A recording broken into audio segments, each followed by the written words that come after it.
और आपने जितना जल, एक लोटा जल जो चढ़ाया है, आज शंकर भगवान भी प्रसन्न होकर तुम पे वही एक लोटा जल चढ़ा रहा है। आज वो भी कृपा कर रहे हैं कि कहीं ना कहीं कितनी करुणा। आज हम कथा चल रही थी रतनगढ़ में, और दोपहर में 3 बजे कथा को विराम करना पड़ा। इतना जल और इतना आंधी तूफान आया कि 3 बजे कथा को विराम दे दिया। अब वहाँ के प्रशासन ने पूछा कि महाराज जी अभी तो कोई चांस नहीं था पानी आने का। तो हमने कहा बाप आता है तो बेटी के घर में ऐसे ही लुटा कर जाता है। तो वो तो स्वयं त्रिकालदर्शी, त्रिनेत्रधारी, त्रिपुंडधारी, त्रिशूलधारी कोई सहज नहीं है। हम अगर एक अक्षत का दाना भी शंकर को दे रहे हैं, या हम एक बेलपत्र भी शिव को समर्पित कर रहे हैं, एक लोटा जल भी हम शिव को दे रहे हैं, तो वो हमको वापिस ही मिलना है। हमारा शंकर रखता कुछ नहीं, कुछ भी नहीं रखता। जो आपने दिया वो मेरे भोलेनाथ ने करोड़ों में गिनकर आपको वापिस लौटा दिया, उसने रखा नहीं।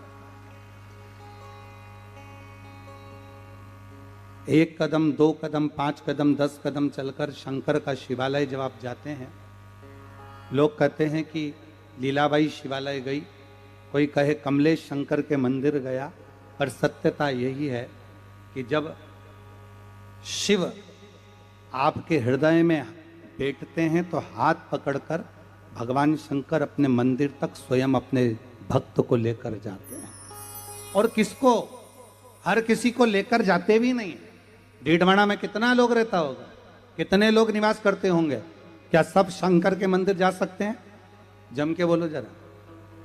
नहीं, कोई नहीं जा पाएगा। जाएगा वही जिसको मेरा शिव बुलाएगा या किसी का काम साधना होगा। आपके कार्य को अगर पूर्ण करना है तो ही शंकर अपने मंदिर तक बुलाएगा, वरना मिलना, कहते हैं ना विधायक जी कम मिलते हैं, कहने लगे साहब इससे खिड़की में से देख लेंगे कि हाँ इससे मिलना है, इसका काम हो जाएगा तो इससे मिलवा दो। और अगर काम नहीं होगा तुम 50 बार जाओ, वो नहीं मिलेंगे। उनको मालूम है इसका काम होगा नहीं, बार बार आएगी, बार बार जाएगा, बार बार बोलेगा कि सर मेरा ये काम कर दीजिए। कलेक्टर महोदय के पास जाओगे, सर मेरा काम कर दीजिए, पर कलेक्टर को ही मालूम है इसका काम कैसे सलटेगा।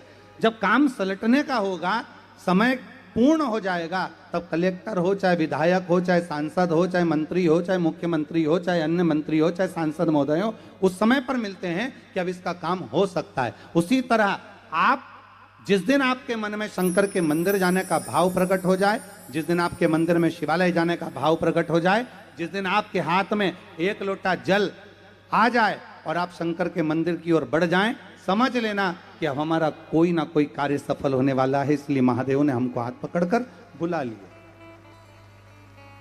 हमारा ये शायद हमारे जीवन की पहली शिव महापुराण की कथा होगी जिसमें हम अपना खेड़ा छोड़कर दूसरे खेड़े में आए। महाराज जी अपने जीवन की पहली कथा है। हम 6 किलोमीटर दूर भी अपना खेड़ा छोड़कर नहीं जाते, जहाँ कथा करते हैं वहाँ पर ही रहकर पूर्ण तरह से कथा का लाभ लेते।